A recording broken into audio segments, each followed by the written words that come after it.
Havendo número legal invocando a proteção de Deus, declaro aberta a presente sessão. Discussão e aprovação data da sessão anterior. Todos aprovam? Aprovada.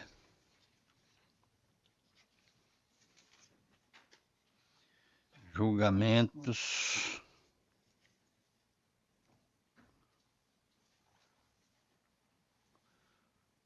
O número 1 da pauta, grave de instrumento 08-126-42. Ah, não. Tendo jogado presente aqui. É o número 7.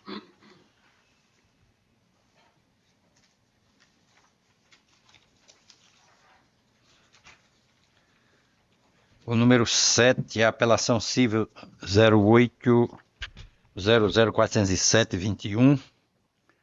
Apelante Defensoria, Polo Passivo, município de Goianinha. Advogado doutor Adler Temes, apelado Sol Mar Serviços de Transporte Escolar Limitada, doutor Francisco Ailson, é da relatoria desembargador Amilcar. Doutor Francisco Ailson Dantas, está inscrito para falar pela parte apelada.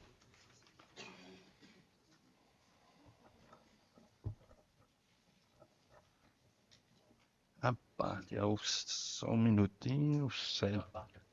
Apelada. É isso, doutor? É isso, é de contra-razões, excelência. Negando provimento, Vossa Excelência dispensa sustentação. Com certeza. Não há divergência. Então, julgado a unanimidade nos termos do voto do relator. Perfeito, obrigado a todos. Excelente Agradeço dia. a Vossa Excelência. Número 14.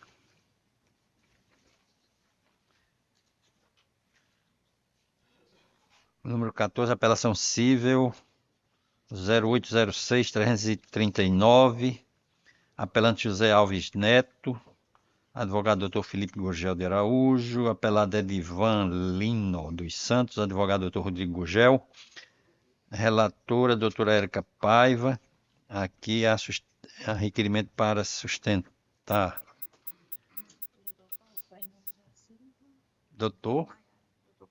Doutor Paulo Fernando, doutora Maiara, presentes? Então, doutora Maiara fala pela apelante, não é isso? Isso mesmo. E doutor Paulo pela apelado. Pelo apelante também? Todos dois. Não. Ah, certo. Então, Vossa Excelência tem a palavra pelo tempo regimental. Obrigada, bom dia a todos. Cumprimento a excelentíssima juíza convocada, a doutora Érica Paiva, a quem tenho muita admiração. Excelentíssimo desembargador, doutor Vivaldo Pinheiro, excelentíssimo desembargador, doutor Amilcar Maia,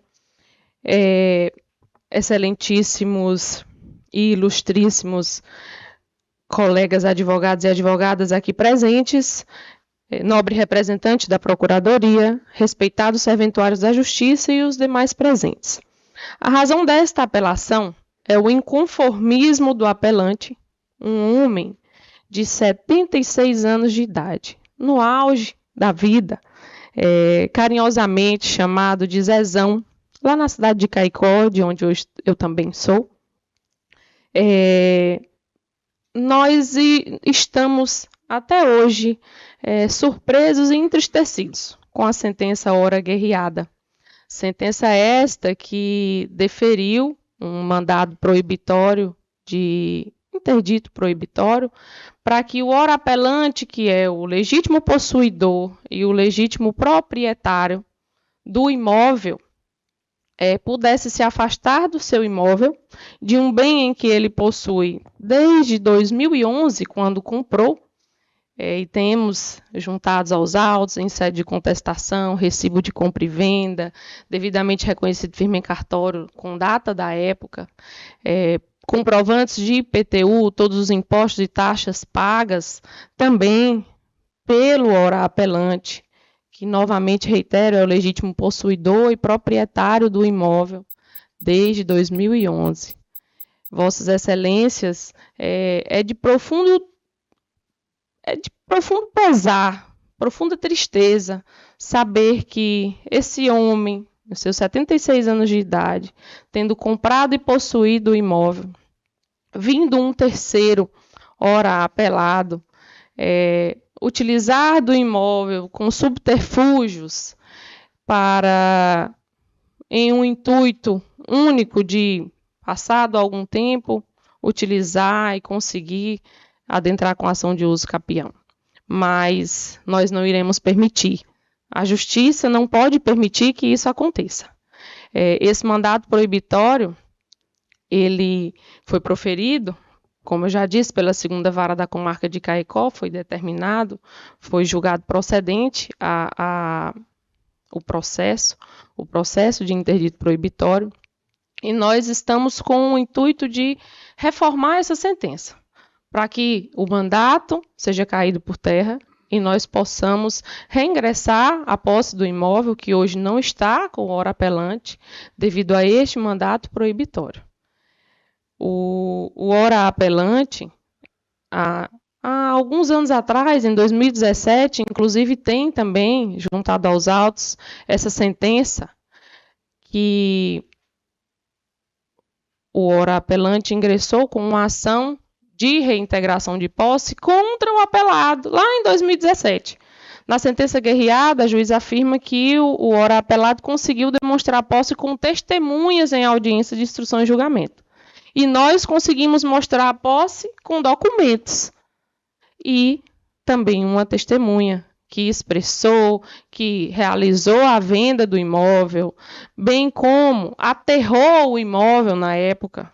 Então, um proprietário ou um possuidor que aterra o imóvel, o intuito dele é de possuir o imóvel e não permitir que um terceiro o invada, o turbe da sua posse.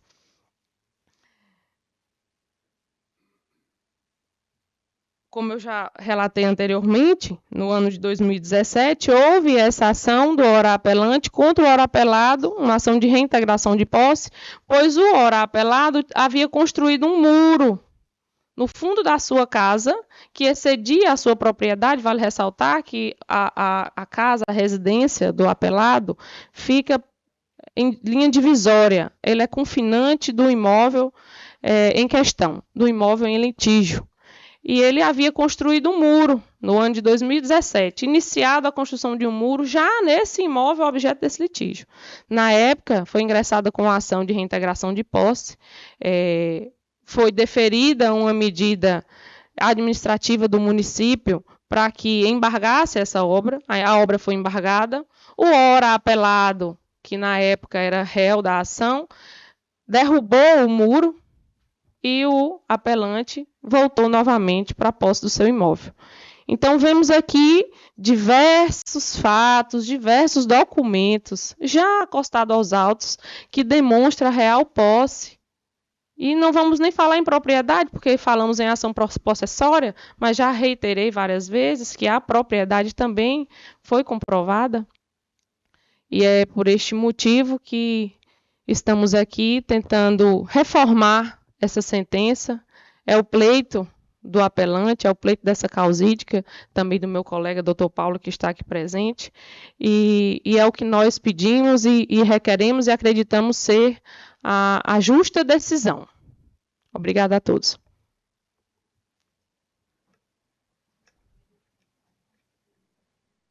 Bom dia, Excelência. Sou o advogado Rômulo Fernandes. O senhor me ouve? Mas, Excelência, o doutor Paulo, né? Paulo. Está dividindo o tempo, então ele vai concluir o tempo da sustentação pela parte apelante. É isso? Sim. Depois, Vossa Excelência tem a palavra. Vossa Excelência tem a palavra. Pelo tempo. Bom dia a todos, cumprimentando todos os presentes. Eu gostaria só, complementando a sustentação oral da doutora Maiara, que me antecedeu, mostrar aos senhores que o senhor José Alves Neto comprou o terreno no ano de 2011 e desde então passou a fazer melhorias no local, ou seja, aterrando o terreno que se encontrava irregular, com mais de 1.000 carradas de material para regularizar o curso de todo o terreno. E hoje nós vemos Uma pessoa que comprou, ou seja, adquiriu a posse e a propriedade de um bem, hoje sendo tolhido do seu direito de usufruir deste bem, tendo pago por isso uma importância vultosa. E desde então, do ano de 2011 até o ano de 2025, todos os IPTUs estão regularmente pagos. Ou seja, o senhor José Alves Neto nunca deixou de ser o possuidor legítimo do terreno ora em litígio. Eu só espero dos senhores a compreensão para que não seja cometido injustiça com esse cidadão que hoje pretende usufruir do seu bem adquirido para proveito próprio e de sua família. Muito obrigado a todos. Agradeço, Vossa Excelência. Doutor Rômulo. Vossa Excelência tem a palavra pelo tempo regimental. Quero saudar a todos os presentes, Vossas Excelências, e brevemente vou fazer a sustentação oral do recorrido para que nós possamos adiantar o nosso dia. Sei que os senhores têm muitas sessões pela frente. A respeito desses autos 080-6339-30-2023.8.20.5101, o que nós sabemos e o que está nos autos é que desde 2002, o senhor Edivan Lino tem a posse e usufruto do imóvel que estava atrás do seu, que é localizado atrás de um armazém de construção que ele possui. Desde 2002. O senhor Edivan Lino ofertou compra desse terreno ao proprietário, aquele que tem o bem registrado em seu nome cartório, que é o senhor Carlos Aladim. E eles tinham liberado para ele poder usar o terreno com o seu material de construção e queria comprar o terreno. Entretanto, na época, quando foi feita a transação para comprar o terreno, a negociação, o senhor Carlos Aladim elevou muitíssimo o valor do terreno e inviabilizou a compra por parte do senhor Edivan Lino. Em consequência, Edivan Lino não pôde comprar, mas continuou usando o terreno de Carlos Aladim normalmente, sem nenhum obstáculo e se comportando como dono. Cercou o terreno, terraplanou o terreno todo. Essas 1000 carradas que os apelantes estão informando que o senhor José fez no terreno, é só palavras. Em nenhum momento eles provaram isso com documento nem com testemunha. Muito pelo contrário. Várias pessoas que trabalham ao redor desse terreno fundaram um bairro junto com o do senhor Edivan Lino, que é o bairro do Recreio ali. Essas pessoas dizem que sempre quem usou o terreno, quem usufruiu do terreno e se comporta como dono é o senhor Edivan Lino. Isso está nos autos, nos testemunhos perante a magistrada. Inclusive, testemunhas do próprio senhor José, que foram ao local, confirmaram na audiência que o senhor Edivan Lino está lá desde 2002. Como o senhor Carlos Aladim não conseguiu vender o terreno pelo preço que queria e a amizade que existia com o Edivan Lino se transformou em inimizade, ele vendeu o imóvel por uma bagatela do valor que realmente valia para o senhor José, que é o homem mais rico da nossa região aqui. O senhor José não é um anciãozinho, um pobrezinho, não. Ele é o homem mais rico da região. Não é de Caicó, de toda a região. Ele vendeu esse terreno a uma bagatela para o senhor José, que é chamado de Zezão, com um dos principais objetivos de que, devido à inimizade que o senhor Carlos Aladim, proprietário, tinha com o Edivan Lino, que o Zezão retirasse Edivan Lino do terreno. O que o Carlos Aladim desejava ao vender barato era que ele tirasse Edivan Lino do terreno. Ele tentou, também não conseguiu. Tentou em 2011, quando supostamente comprou, e esse documento de compra, os senhores podem ver nos autos, não é nada parecido com aquilo que a legislação regula em relação à compra e venda de imóveis. É um recibo, excelências, que está lá um recibo de um valor que não diz ao que se refere, não diz localização do imóvel, não diz metragem, não diz absolutamente nada. Então, essa suposta venda, essa suposta compra, com o intuito do Zezão, usando seu poder financeiro e retirar o Edivan Lino, não funcionou. Não funcionou e, recentemente, Somente recentemente, 2013, 2023, foi que o senhor Zezão resolveu oficializar um pedido de saída do Edivanlino do terreno, ameaçando ele de, se não retirar, se não se retirasse do local, ele iria terraplanar todo o material de construção que está ali depositado. Tudo isso está nos autos, bem fartamente demonstrados, com testemunhas, documentos, e, inclusive, o oficial de justiça foi presencialmente ao local. Então, na verdade, essa posse ela é exercida pelo senhor Edivanlino desde 2002. A magistrada que deu a decisão foi fiel à legislação, foi absolutamente justa na decisão dela, e eu requeiro que esse tribunal mantenha a decisão, porque a decisão é justa. O que se busca, na verdade, é através de sofismas e mentiras, sem provas nenhuma, reverter uma decisão que foi dada pela magistrada Acó, baseada em testemunhos, documentos e visitação ao local, porque é um local no centro da cidade praticamente, fácil de acesso, é um assunto bastante difundido na cidade. Todos sabem que aquele terreno pertence a Edivanlino, que desde 2002 toma conta daquela posse.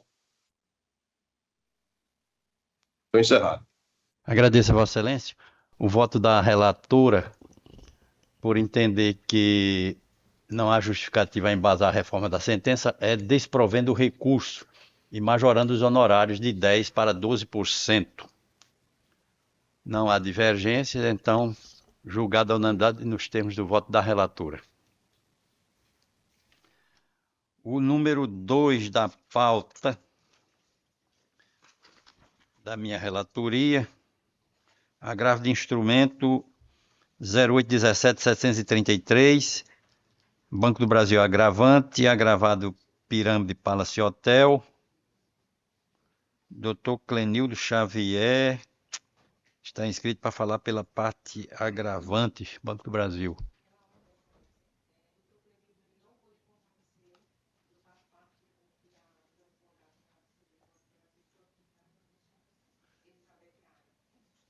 Pois não, então, Vossa Excelência. Vossa Excelência tem a palavra pelo tempo regimental.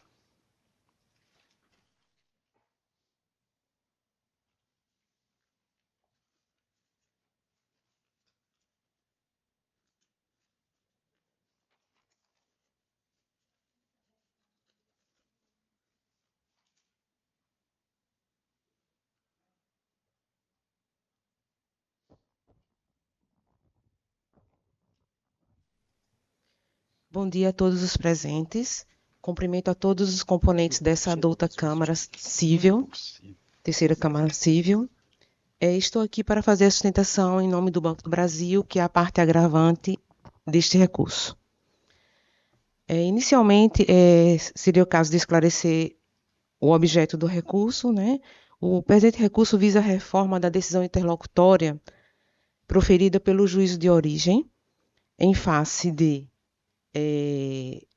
haver sido julgado um outro agravo de instrumento que determinou o julgamento de um embargo de declaração no Banco do Brasil em face do reconhecimento da negativa de prestação jurisdicional.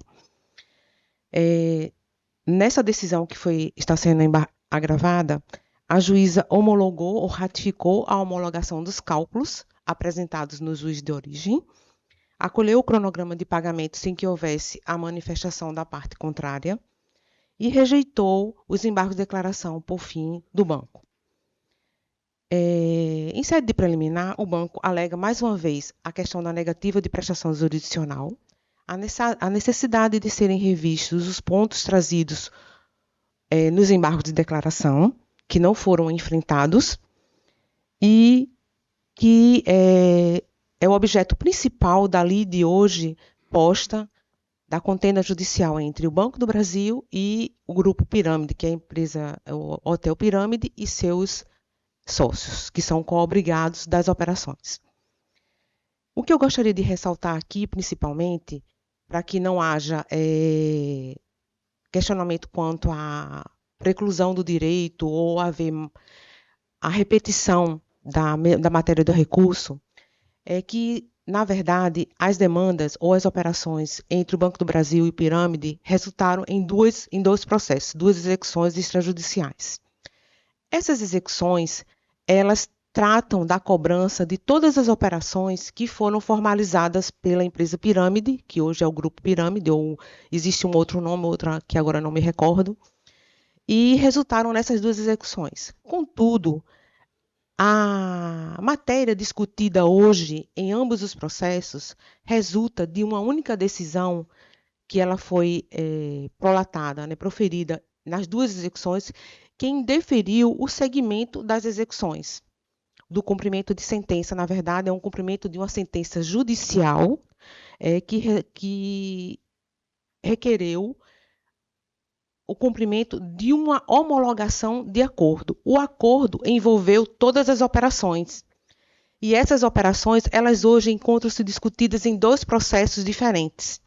Contudo, em resultado disso, nós temos recursos que estão vinculados a uma execução e a uma outra execução. Contudo, a matéria é a mesma. E o que é que eu gostaria de ressaltar também aqui? Que houve recentemente o julgamento de um outro recurso que foi dado provimento ao recurso do banco, né, a decisão, o acórdão deu provimento do banco, que delimitou finalmente a necessidade de ser revisto a matéria principal, que é a revisão dos cálculos que delimitaram a base de cálculo para a incidência dos honorários. Se o cálculo do executado, que é o cálculo do executado, precisa de revisão. Essa decisão ela foi proferida recentemente no agravo de instrumento 0802 15889/2025. Nela, o relator, que está aqui presente, o desembargador Vivaldo Pinheiro, definiu, ratificou o entendimento que já vem sendo proferido em outros recursos, que infelizmente, como é uma demanda muito complexa, que envolve vários fatores e duas execuções, uma de valor bastante vultoso, acima de 23 milhões de reais, e uma outra um pouco menor. Em ambas já houve o levantamento relativo a esses honorários, contudo, o banco se vê hoje na necessidade de ratificar esse entendimento que já foi proferido pelo desembargador Vivaldo, em que existe a necessidade precípua de ser realizada uma perícia judicial. O cálculo é muito complexo, porque a decisão inicial proferida pelo juiz Acó entendeu que a mora estaria afastada por fato superveniente ocorrido em 2019. Esse fato superveniente, ele deixou de existir desde o final de 2019. Então, existe a necessidade de delimitação do início ou do retorno da mora para que esse cálculo seja revisto e seja realmente definido de uma forma correta e não da forma como está nos autos. A parte executada se prende ao fato de que esse valor do cálculo ou esse montante estaria definido por um valor que foi proposto para liquidação do débito, para um acordo, uma transação, e não para a sua efetiva liquidação. O valor, sabe-se que um valor de acordo, ele pressupõe a abnegação ou a desistência não, como eu posso falar, o equilíbrio entre as partes, que uma parte perde para a outra ser beneficiada e assim entrarem num acordo de transação. Esse valor ele não pode ser entendido como o valor final do débito ou o valor atualizado do débito. Então, desde essa decisão, que foi proferida essa decisão inicial que afastou a mora e acatou a tese de fato superveniente, que não existe o retorno dessa mora ou a delimitação quanto à data para o retorno dessa mora. Então, a perícia judicial, ela vai delimitar justamente isso, definir que, como o fato superveniente não mais tem continuidade, não tem por que não haver a incidência da mora e haver a atualização do crédito ou do débito a ser pago, executado. Ressalte que, sem prejuízo das matérias pendentes de julgamento, que existem um recurso pendente de julgamento de ambas as partes perante o STJ, dois recursos especiais, que traz justamente essa matéria, a necessidade de revisão da base de cálculo, que deu ensejo à cobrança dos honorários. O banco hoje se vê diante da certeza e da procura pela revisão desse cálculo perante o juiz ACO, para que seja realmente revisto a possibilidade de continuidade dessas execuções. Por quê? Existe uma outra questão que está sendo ainda, que é objeto também de divergência, é a suspensão do direito a uma decisão que foi proferida pela juíza ACO, que determinou a suspensão das execuções. O banco hoje se encontra diante da impossibilidade de dar continuidade às suas execuções, porque, mais uma vez, mesmo diante de estar confirmado que a parte executada continua sem interesse de liquidar os seus débitos, foi acatada mais uma vez a alteração do cronograma de pagamento, que foi proposto de forma unilateral, e determinada a suspensão dessa cobrança até o final do ano de 2026, sem que tivesse ouvido ou analisado os argumentos trazidos pela parte exequente, que é o Banco do Brasil, que vê-se tolhido hoje da possibilidade de cobrar esse débito e da possibilidade de rever também qual o real valor devido pela parte exequente, tendo em vista que continua-se sendo aplicada esse entendimento equivocado de que a mora não pode, ou que não existe a possibilidade de delimitação do marco para esse retorno dessa mora. A juíza de ACO gosta de ressaltar aqui também que esse entendimento ele está ficando incongruente e incoerente, porque na execução maior não existe a delimitação quanto ao marco dessa mora, mas na execução menor, de menor valor, ela delimitou, contudo, suspendeu a continuidade da execução. Então, mesmo que ela tenha delimitado que a mora é aplicável a partir de tal data, a parte executada não se propõe a dar continuidade ou dar cumprimento ao cronograma de pagamento que ela mesma propôs. E, em face da suspensão da continuidade ou da condução das execuções, o banco também vê-se impedido de cobrar dos executados esses valores que estão pendentes de pagamento, que até o momento nunca foram pagos, na verdade, ou seja, foi pago parcialmente no acordo e de lá para cá não houve mais nenhum pagamento efetivo de capital nem de encargos.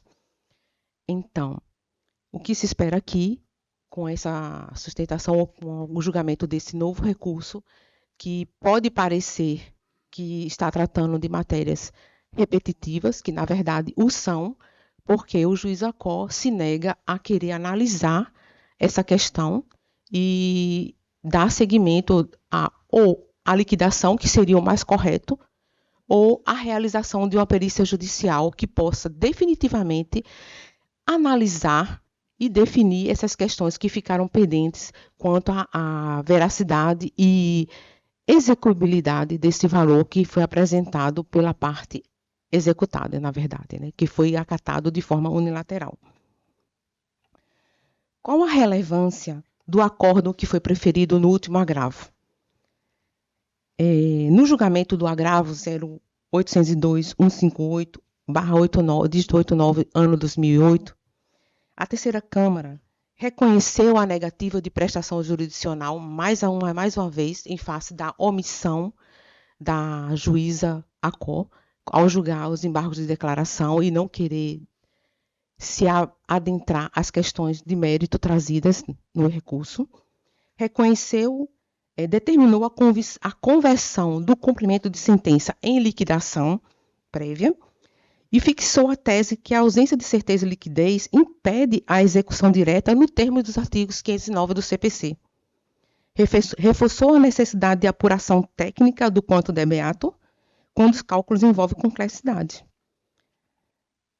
E, por fim, eu gostaria aqui também de ressaltar que o banco, diante dessa situação, o banco exequente, mesmo não deixando de reconhecer que a parte executada, ao formalizar o acordo... Minha bata está caindo.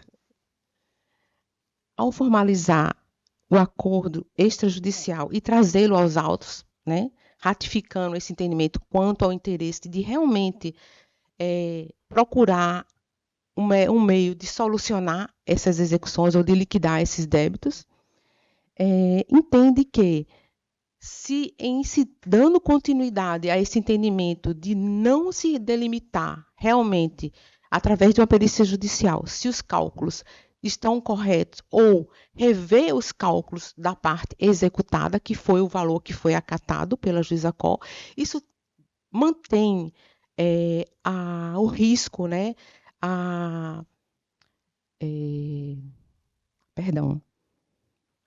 o risco de não poder receber ou ter efetividade nas execuções que é o procurado pelo Banco do Brasil como credor, como parte exequente.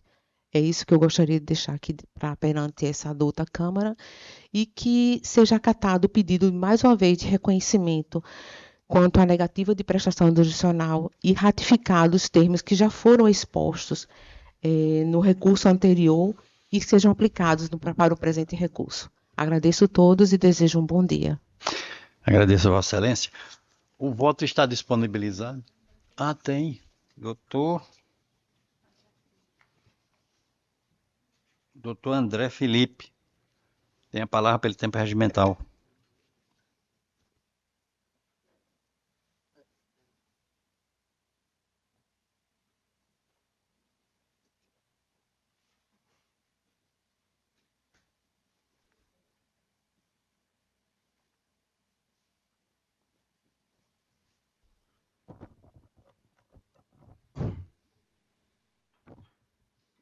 Bom dia, excelentíssimo senhor desembargador Vivaldo, presidente e relator do recurso, doutora Érica Paiva, juíza convocada vogal, desembargador Amilcar, na condição de vogal também, colegas advogados, ilustre representante do Ministério Público, um bom dia a todos.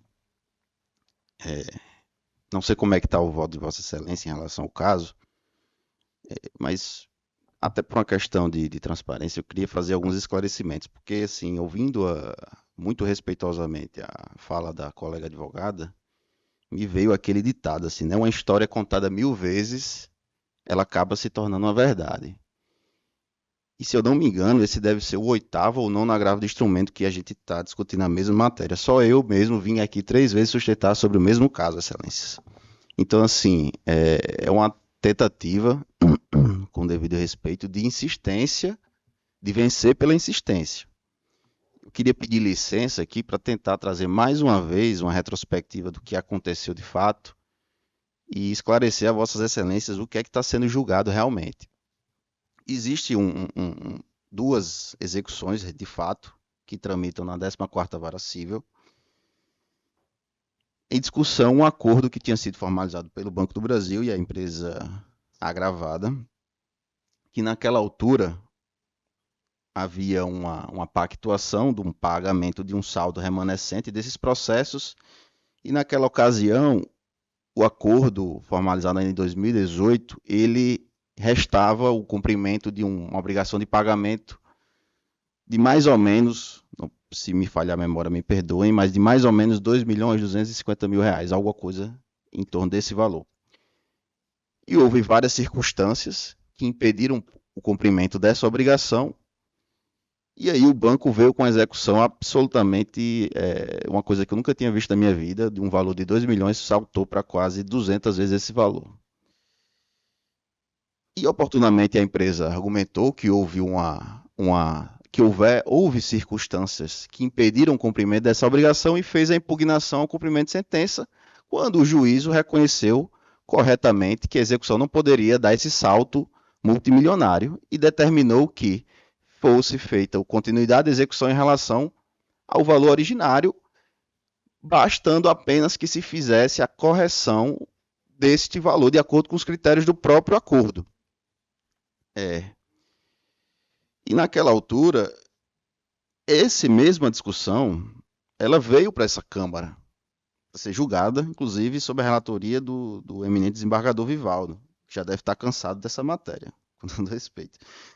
O agravo no instrumento 080-2270-63-2022, em que o tribunal confirmou o entendimento da douta magistrada, tendo apenas determinado que houvesse um ajuste quanto à base de cálculo de honorários, que não é matéria discutida neste processo, porque este processo é a execução principal.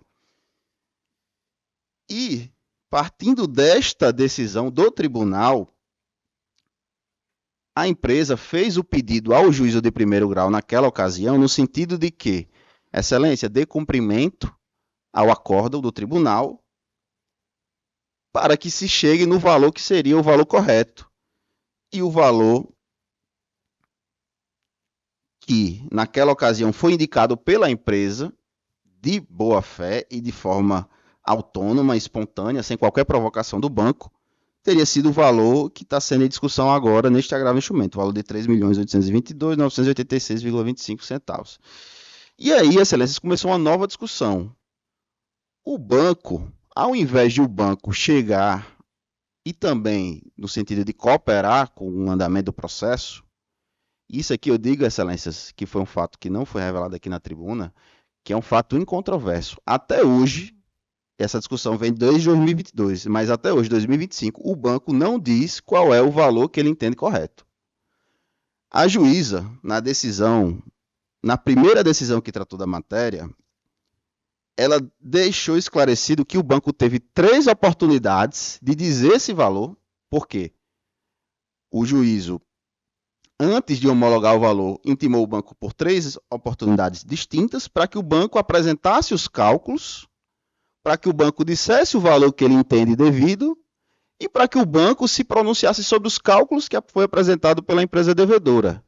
E em razão dessa inércia insistente do banco, não restou outra alternativa à juíza de primeiro grau, senão a cumprir o que está no Código de Processo Civil, no artigo 526, parágrafo 3º, que permite ao devedor, quando a parte credora não indica o valor que ele entende devido, o devedor de fazê-lo em nome do credor.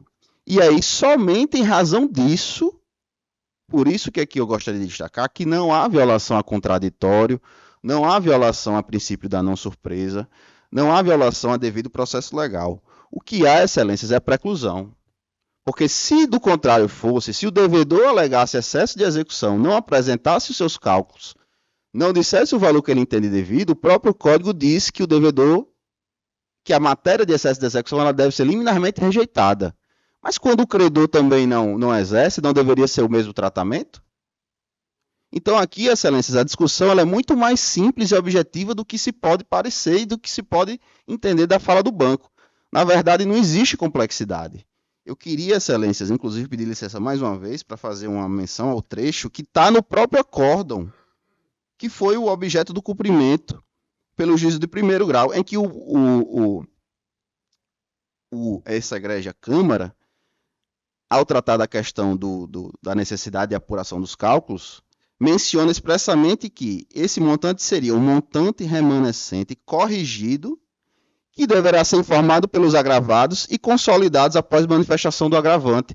Então, não há necessidade de complexidade no sentido de avaliar o que seria fatos e etc., quando, na verdade, existe um valor nominal já determinado no acordo e bastaria tão somente a mera atualização destes cálculos. Então, na verdade, Excelências, não existe complexidade, não existe grandes discussões, necessidade de uma instrução aprofundada, a ponto de justificar o que o banco pretende, na verdade, a conversão do procedimento em liquidação única e exclusivamente com interesse de obstar o cumprimento da obrigação de honorários advocatícios, que não tem nada a ver, Excelências, com esse processo. É até contraditório, porque se o banco tem interesse que a dívida seja eventualmente resolvida, por que o banco não diz então qual o valor e a gente encerra essa discussão? A questão é que o banco insiste com a perícia para que o processo se prolongue e, ao mesmo tempo, a perícia ela impede que o banco receba o valor que entende que faz jus, mas que não diz qual seria o valor devido. Então, excelências, e uma outra questão que eu gostaria até de esclarecer também, porque foi trazida aqui na fala da colega, é que, na verdade,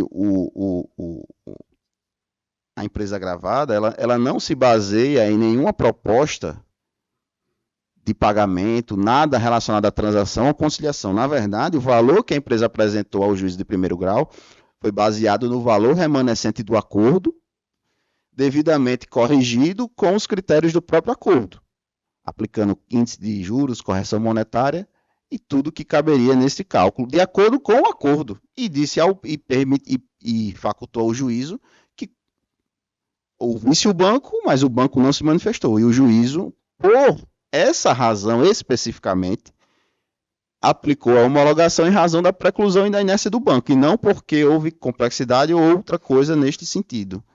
Então, excelências, encerrando aqui a minha fala e agradecendo mais uma vez a oportunidade, o pedido é que realmente seja mantida a decisão, porque, caso assim não seja, vai acabar se permitindo que o banco protele cada vez mais o processo com uma finalidade que não tem a ver com este processo especificamente, mas com a questão da execução dos honorários que tramita em apartado em outro procedimento. É como eu encerro aqui, excelência, agradecendo a oportunidade. Agradeço a Vossa Excelência. O voto está disponibilizado. Eu refiro-me à julgadora que esclareceu que adequadamente os pontos questionados pela instituição financeira que, desapontada com os sucessivos comandos judiciais levados a seu desfavor, insiste de forma quanto mais na rediscussão de temas infindáveis para a obtenção do sucesso da sua tese jurídica. O juízo aclara que o valor apurado fora devidamente apurado em planilhas, acostado aos autos, que entendo que não há vício a sanar, e por isso eu estou conhecendo e negando o provimento ao agravo. Desembargador Amilcar lançou o voto? Não, ainda não. Não apareceu, não. Acompanhe. Apareceu agora. Doutora Érica.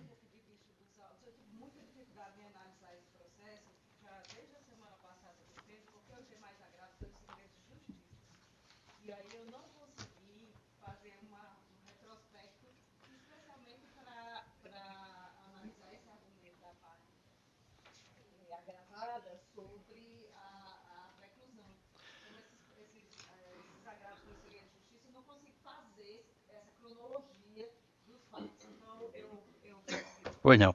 Então, após o voto do relator...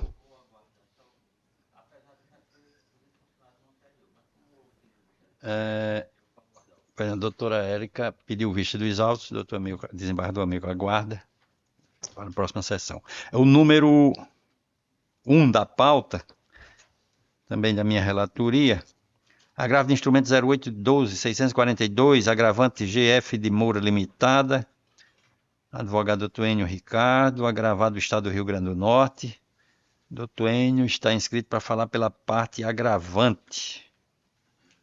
Vossa Excelência tem a palavra pelo tempo regimental. Bom dia a todos. Desembargador presidente desta sessão, Vivaldo Pinheiro, desembargador Amilcar Maia, doutora Érica de Paiva Tinoco, representante do Ministério Público, serventuários, colegas advogados e todos aqueles que aqui acompanham, seja de forma presencial ou de forma remota. Me chamo Enio, estou aqui representando a parte agravante, a GF de Moura, ou, nome fantasia, Dolce Vita, assistência domiciliar.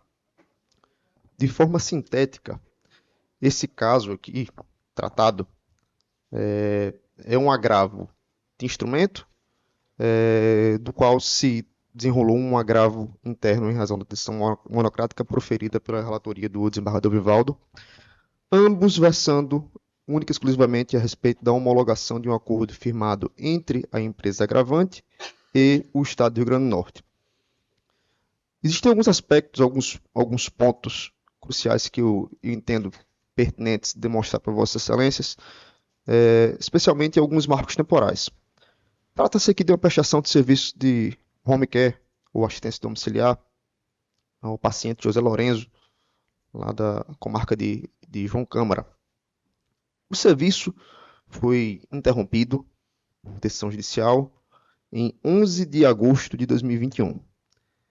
Em 28 de setembro de 2021, houve a apresentação da completa prestação de contas de todo o período de prestação de serviço. E aqui surgem outros dois marcos temporais, na minha opinião, de extrema relevância. O primeiro deles é que, em 4 de novembro de 2021, o Estado do Rio Grande do Norte foi intimado para se manifestar a respeito da prestação de contas que fora ali apresentada. Em outubro de 2022, quer dizer, um ano depois, foi certificado o decurso de prazo do Estado para manifestação. Em 19 de abril de 2024, em razão de novo requerimento por parte do Estado do Rio Grande do Norte, foi deferida novamente sua intimação. Bem, em 15 de maio de 2024, novamente certificado o decurso de prazo, também sem manifestação do Estado do Rio Grande do Norte a respeito do assunto. Aqui nós temos pelo menos 2 intimações, 2 prazos transcorridos sem manifestação e, sem dúvida, 2 preclusões consumadas. Estamos falando aqui não de decurso de tempo de 1 ano, mas, a essa altura, 3 anos. Em julho de 2024, houve a celebração de um acordo entre a empresa agravante e o Estado do Rio Grande do Norte. Tudo indicava que a celeuma estava resolvida, não haveria mais discussões a respeito do tema.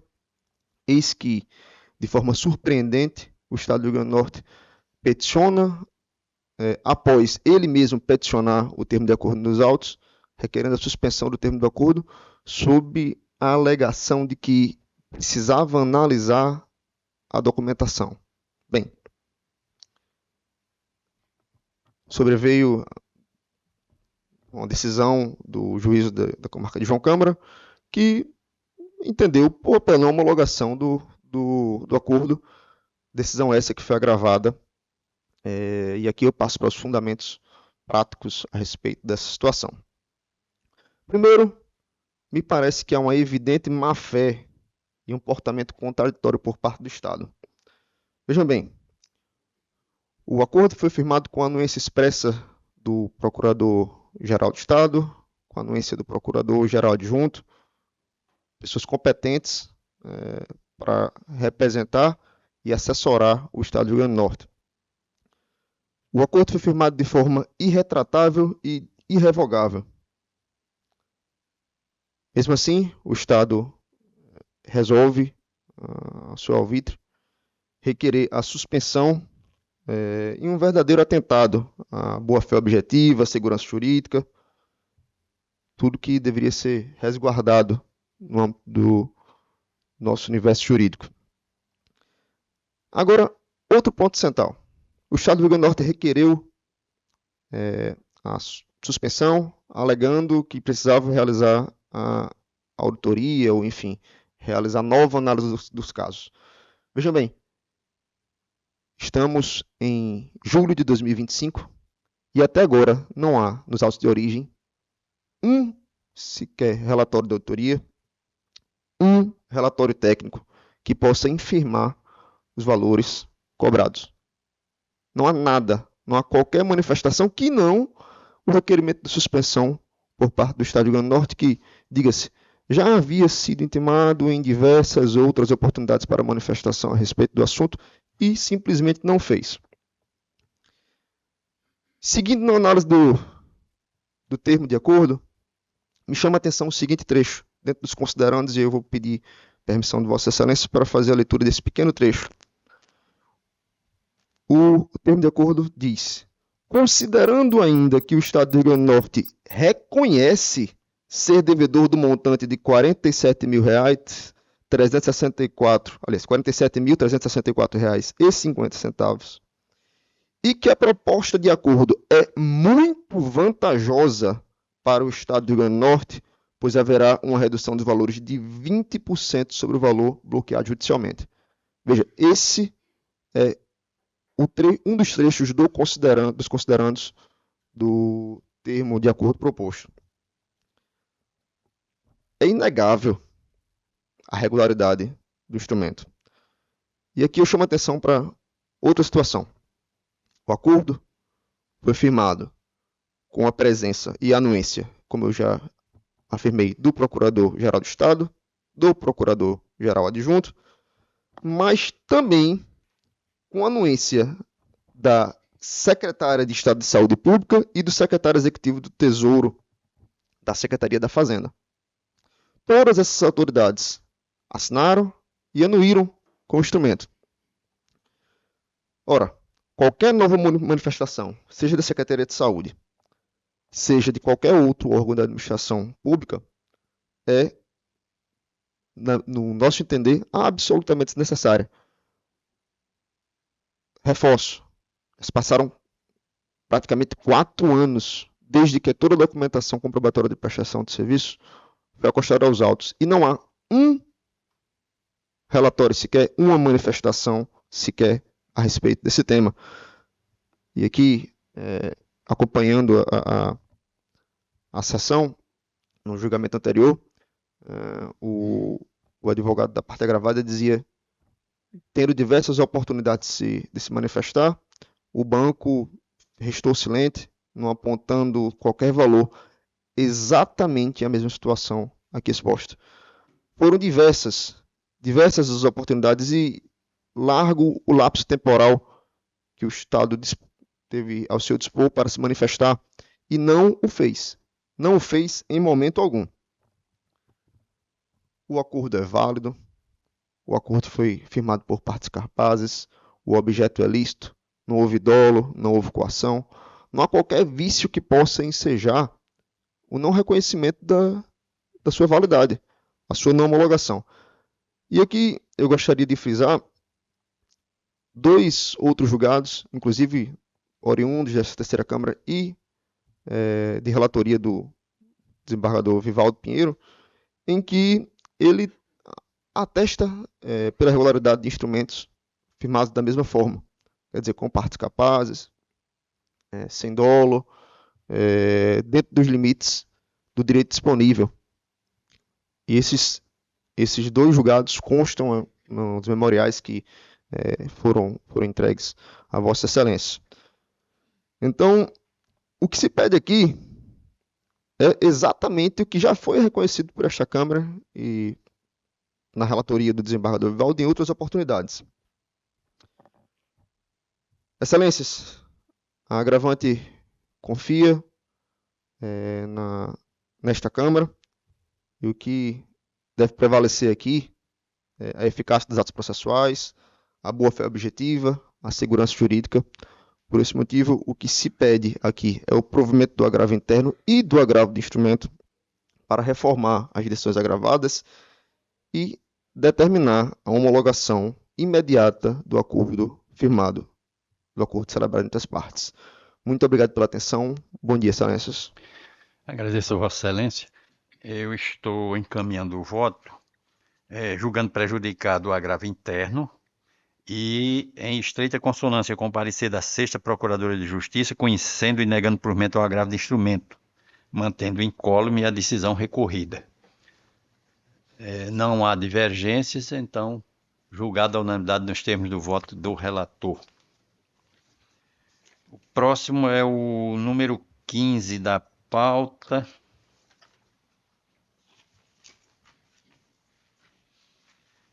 Apelação cível 0826.794.25.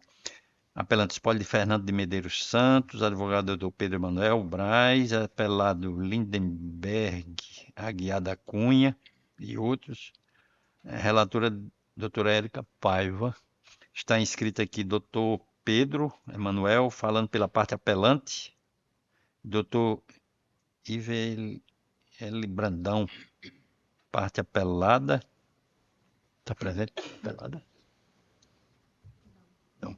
Então, Dr. Pedro fala pela parte apelante, não é isso? Isso, excelência.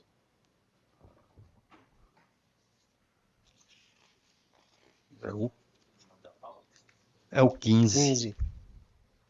Vossa Excelência tem a palavra pelo tempo regimental. Obrigado, bom dia a todos.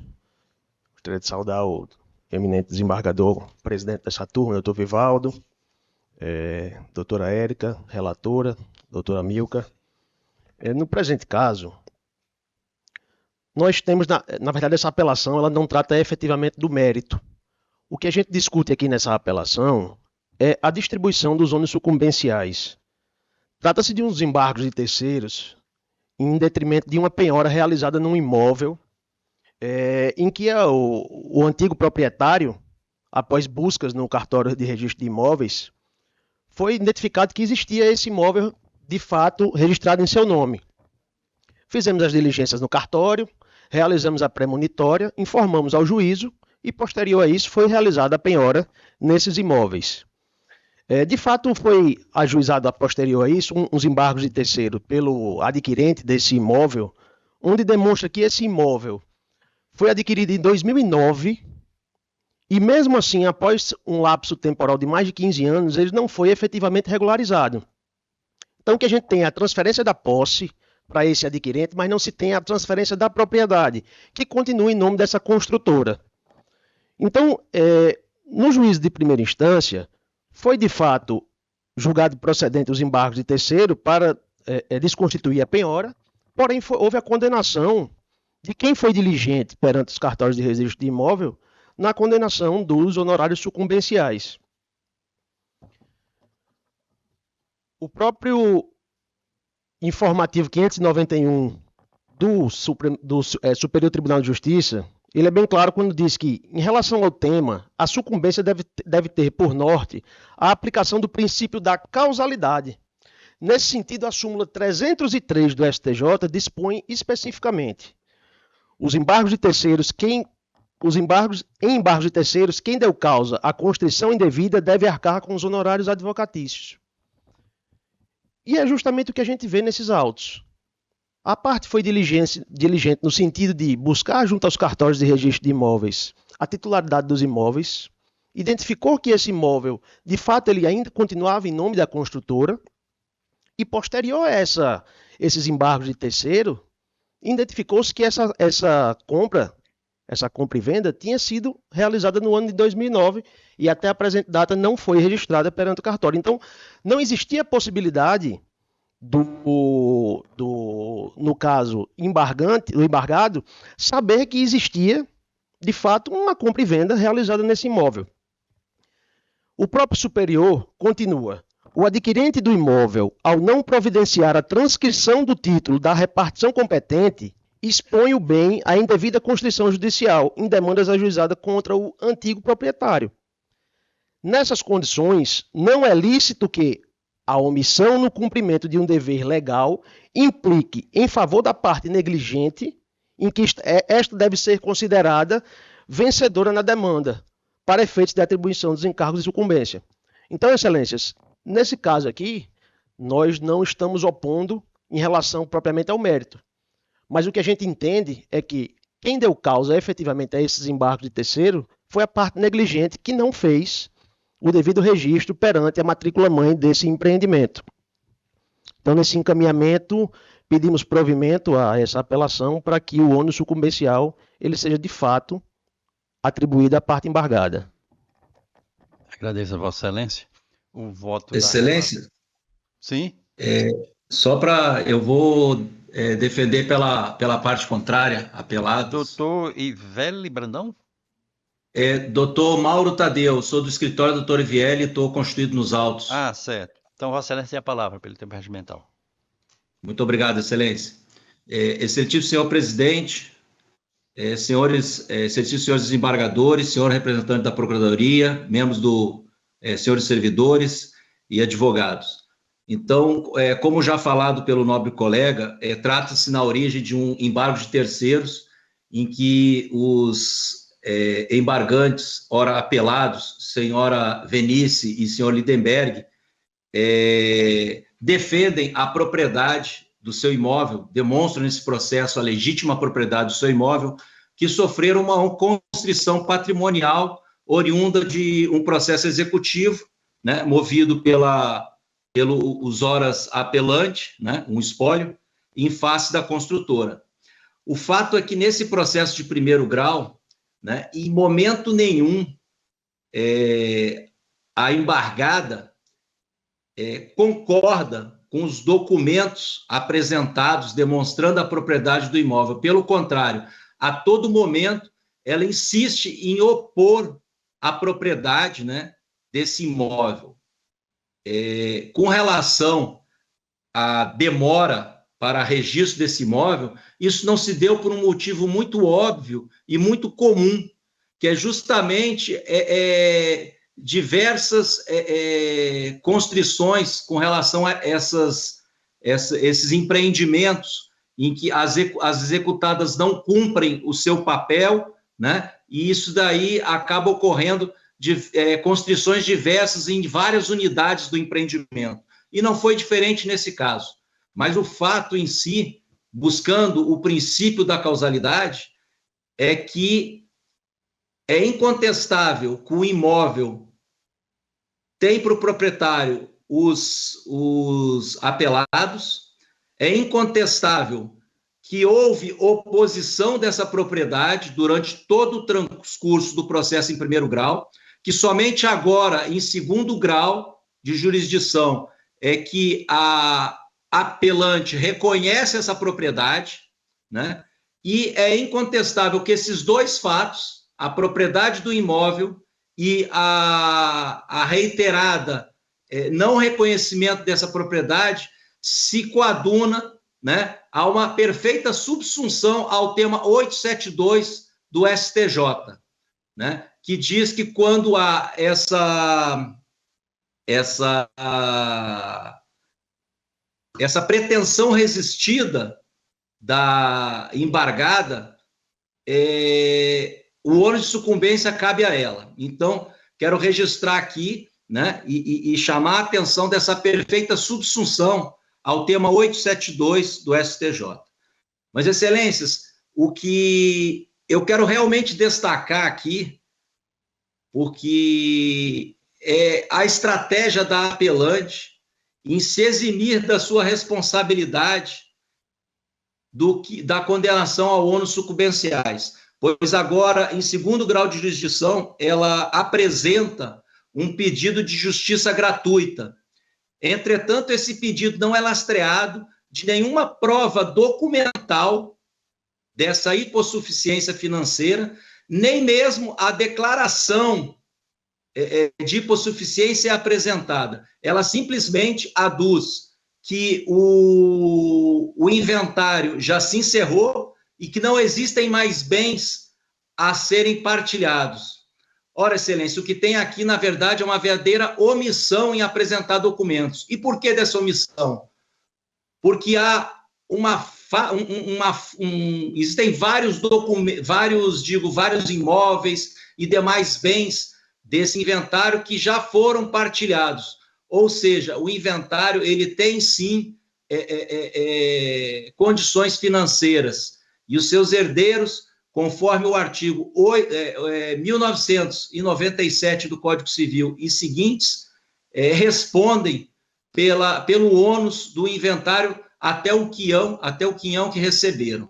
Então, era isso que eu tinha para sustentar e chamar a atenção nesse processo de Vossas Excelências, e sendo assim, a gente requer a manutenção da sentença, o indeferimento da gratuidade de justiça e a majoração dos honorários de sucumbência. Era isso que a gente tinha. Muito obrigado, Excelências, e um bom dia a todos. Agradeço, Vossa Excelência. A relatora está negando provimento ao recurso e majorando os honorários sucumbenciais de 10% para 12%. Não obstante ter conhecimento dessa farta jurisprudência do STJ quanto ao princípio da causalidade nos embargos de terceiro, em razão da não transferência da titularidade do imóvel e colocando a parte com desconhecimento dessa transferência e, portanto, indicando a penhora bem que não faz mais parte do patrimônio do devedor, o fato é que a parte apelante, ela durante todo o curso do agravo, ela continuou sustentando a possibilidade de penhora e instigando dessa forma o trabalho do advogado da outra parte, que merece ser compensado. Pois não, não há divergência. Então, julgado a unanimidade nos termos do voto da relatora. O número 6 da pauta é apelação civil 0100-846-84, apelante Ana Cristina França da Costa e outros, advogado Dr. Alto Torquato, apelado Primeira Promotoria de Justiça da Comarca de João Câmara, Ministério Público, da relatoria do desembargador Amilcar Maia, está inscrito o doutor Tibério, falando pela parte apelante, Ana Cristina França da Costa, é isso? Isso mesmo, excelência. É o 6.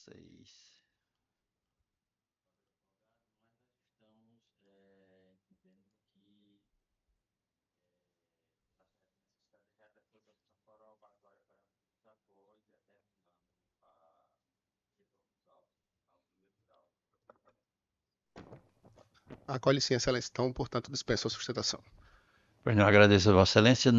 Não há divergências. Julgado a unanimidade nos termos do voto do relator. Agradeço, excelência. Agradeço a Vossa Excelência. O 10 da pauta. O 10, apelação cível 0851-995-81, apelante Gustavo Fernandes Rosário Coelho, advogado Dr. Felipe Bahia, apelado Construtora Norte Brasil Limitada, da relatoria desembargador Amilcar. É o 10. Dr. Cristiano Barros está inscrito para falar pela parte apelante. É apelante e apelada aqui, né? É SPEL, Sociedade Potiguar de Empreendimentos. Isso, excelência. Deixa eu ver aqui. 10. Vossa Excelência tem a palavra pelo tempo regimental. Agradeço a excelência. Primeiramente, cumprimento toda a Câmara. Peço licença à Câmara para cumprimentar a todos, na pessoa do desembargador Vivaldo Pinheiro, presidente. Cumprimento a doutora procuradora, que está aqui com assento, doutora Carla, todos os servidores, os advogados presentes e os que assistem à sessão. Bem, eu represento aqui a SPEL, que, diferentemente do que possa ser compreendido, não tem qualquer relação com o apelante Gustavo Coelho. Não firmou qualquer contrato com ele, não tem relação, não tem e nunca teve relação de consumo com o mesmo, a vinculá-lo. Apenas comprou, por lavrando a escritura pública no modo e no tempo da lei, um imóvel e nele incorporou, edificou um empreendimento que difere bastante do que foi adquirido pelo senhor Gustavo Coelho, a Construtora Norte Brasil. E isso faz muita diferença e tem muita relevância para a solução da lide. O que é que ocorreu na espécie? Aí eu faço questão de trazer um breve relato fático para depois tratar as questões de direito. Gustavo Rosado Coelho comprou um lote num loteamento denominado Vivenda de Marinas de Jacumã, a Construtora Norte Brasil. Esse loteamento veio a ser cancelado a requerimento da Construtora Norte Brasil e seguindo todo o trâmite burocrático legal pertinente. Então, o direito, a reclamação de todos aqueles que vieram a comprar um lote nesse empreendimento, eles devem se dirigir à Norte Brasil, que foi quem empreendeu e depois cancelou o empreendimento. Cancelado o empreendimento, houve a compra do imóvel com escritura pública, ou seja, o registro público trouxe, além das formalidades legais que exigem publicidade para o cancelamento do loteamento, houve a compra com registro público, que deu publicidade a todos, do imóvel pela construtora SPEL, em 2000. E houve o registro e a incorporação de novo empreendimento, que foi construído e entregue aos seus compradores. Gustavo Coelho entra com a ação, inicialmente tentando impedir, naquela altura, a construção do imóvel e pedindo bloqueio de valores e o levantamento imediato. Depois apresentou a emenda inicial, onde requer danos materiais que seriam consistentes ao 2 lotes no novo empreendimento, que possui características absolutamente diversas da que ele comprou, e que não tem o empreendedor desse novo empreendimento nenhuma relação com ele, nem nenhuma relação com o empreendimento anterior. Pois bem, a sentença de piso, ela condenou as partes empreendedoras à devolução da quantia inicialmente paga, com juros e correção monetária na forma da lei, e dano moral de R$3.000. O recurso da SPEL é justamente no sentido de reforma dessa sentença, por razões que passo a trazer. Primeiro, defendemos a prescrição do direito do autor, na medida em que aplica-se ao caso o prazo de 3 anos a contar do registro dessa compra, do cancelamento do loteamento e do registro dessa compra, para que ele viesse trazer qualquer ação contra a SPEL. Destaco que não tinha qualquer relação com o mesmo. Imagine, Excelência, o empreendedor recebe um imóvel, vai ao cartório, constata que lá teve um loteamento que foi cancelado, está o registro do cancelamento no imóvel, não tem registro de escrituras públicas de compra e venda nesse imóvel do loteamento, realiza a compra com base nas informações cartorárias vigentes, empreende e surge um terceiro dizendo, olha, eu comprei esse imóvel 20 anos atrás, desse loteamento, e quero que você me indenize conforme os critérios do atual empreendimento. Isso é absolutamente impossível. E ainda que fosse com base nos critérios do empreendimento anterior, do que ele contratou e pagou, que foi o que a sentença de piso externou, a demanda estaria prescrita. A compra feita pela SPEL foi em 2000. A demanda foi proposta em 2016. Havia muito tempo superada a prescrição. Isso não pode ser contado assim. A SPEL não tem nenhum ato feito por ela antes do advento do Código Civil, que pudesse ensejar a aplicação do prazo antigo vintenário, que foi o que a sentença de piso usou. Mas não é o caso. O prazo legal aqui seria o prazo de 3 anos. Não bastasse a questão da prescrição, a responsabilidade da SPEL, ela comprovou isso no processo. Ela, quando comprou a área, cautelosamente, ela colocou uma cláusula de que eventuais compradores do loteamento cancelado seriam indenizados pela SPEL, na relação que foi feita com a Norte Brasil, até a quantia de 200 mil. Acima de 200 mil, quem suportaria seria a Norte Brasil. Isso é uma relação entre a Norte Brasil e a SPEL. A SPEL disse, olha, eu assumo com você suportar até 200 mil de indenizações de terceiros que venham a aparecer. Além disso, você suporta. E a SPEL comprovou nos autos que pagou no limite previsto no contrato a terceiros que apareceram. Fora isso, não há por que responsabilizar a SPEL. Nem minimamente. Ressalto, não há ato ilícito praticado pela SPEL. Muito pelo contrário. Agiu com diligência e com licitude. Comprou o imóvel e registrou, licenciou e empreendeu. Não há razão alguma para trazer nexo causal ao dano suportado por Gustavo Coelho por uma conduta da Norte Brasil que não teria cumprido o contrato firmado com ele e construído o loteamento que ele adquirira um lote. Essa esfera é de responsabilização entre a Norte Brasil e Gustavo Coelho. E a SPEL não tem qualquer obrigação legal, nem contratual, na medida em que cumpriu efetivamente o pacto firmado entre a Norte Brasil e a SPEL. Não serei longo, serei breve, porque a sustentação oral, ainda mais nos momentos atuais, assim exige. A reforma que se pede por parte da SPEL é que, ainda que se entenda responsabilizar, ainda que se entenda afastar a prescrição, ainda que se entenda pela responsabilização, ela deve guardar proporção com os atos e obrigações assumidos pela SPEL.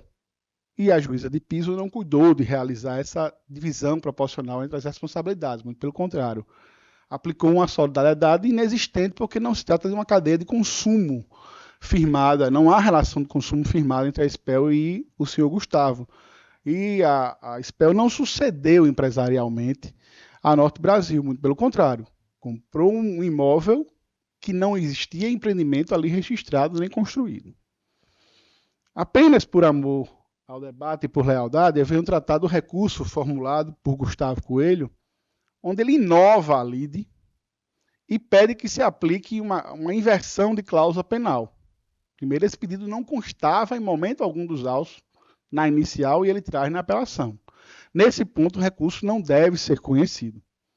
E com relação ao pedido de reforma formulado por ele quanto ao valor, ao quantum de dano material, ele pede que se use os critérios do imóvel nas características do novo empreendimento, o que, obviamente, isso não é possível. Na eventualidade de não ser provido o apelo da SPEL, nesse ponto a sentença deve ser mantida porque guardou relação com o valor que ele comprou o lote. Não podemos, como fez, por exemplo, a perícia judicial, que a sentença de piso muito bem afastou as conclusões, utilizar as características de um imóvel onde houve um empreendimento imobiliário de um padrão absolutamente distinto do que se tinha na área até então, para indenizar um comprador de um loteamento. Aqui o novo empreendimento é um condomínio horizontal. À época, o empreendimento anterior, do qual a SPEL não tem qualquer relação, era um loteamento. Então, eu não posso tratar o preço de um lote num loteamento com preço num lote, num condomínio horizontal, com circunstâncias e características bastante diversas, com área de lazer num padrão elevado. Não há como comparar esses valores. Então, a sentença de piso, acaso se entenda que as razões da SPEL no seu apelo não são procedentes, a sentença de piso, nesse aspecto, teria agido com acerto ao utilizar o valor pago do lote, pelo lote, e atualizar e colocar juros de mora nos critérios legais. Então, por essas razões, requer o conhecimento e provimento do apelo da SPEL e o desprovimento do apelo de Gustavo Coelho, é o que requer, excelência. Agradeço ao doutor Cristiano. O voto do relator conclui conhecendo as apelações interpostas pela Sociedade Potiguar de Empreendimentos Limitada, SPEL, e pela Construtora Norte Brasil Limitada, desprovendo o recurso da construtora, provendo em parte o apelo da SPEL tão somente para aplicar a regra de transição do artigo 2028 do Código Civil, sem acolher a prescrição, e por sua vez conhecendo parcialmente o recurso do demandante, e nesta parte lhe negando provimento, majorando o percentual dos honorários advocatícios recursais de 10% para 15% sobre o valor atualizado da condenação, na proporção de 50% para a construtora e para o demandante, na forma do artigo 85, parágrafo 11 do CPC.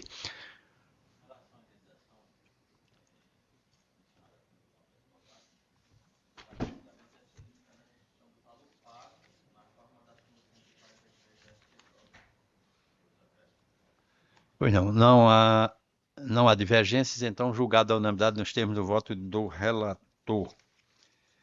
O próximo é o 11. O 11, agravo de instrumento 0809-290, agravante Unimed, agravada Ana Cecília de Souza Freitas, da relatoria doutora Érica Paiva, doutora Fernanda está inscrita para falar pela parte agravante, e doutor Alisson pela parte agravada. Presentes?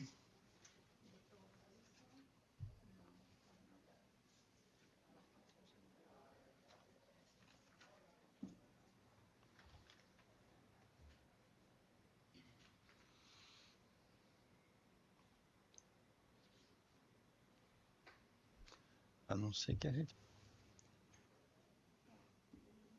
Vamos recomeçar e se a doutora Fernanda chegar, não é isso? A gente... Então vamos... Doutora Fernanda está na outra sessão. Vamos então para o número 3. O número 3 da... Tá vindo, né? O número 3 da pauta é a apelação civil 0800-683, apelante Defensoria Polo Passivo Unimed,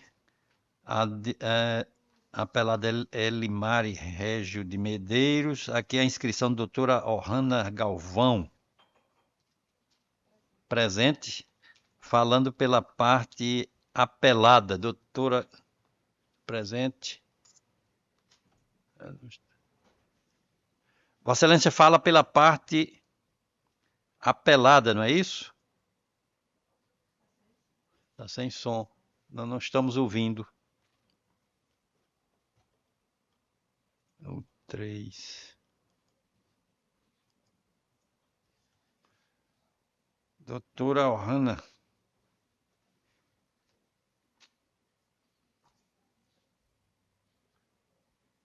Então vamos chamar o próximo.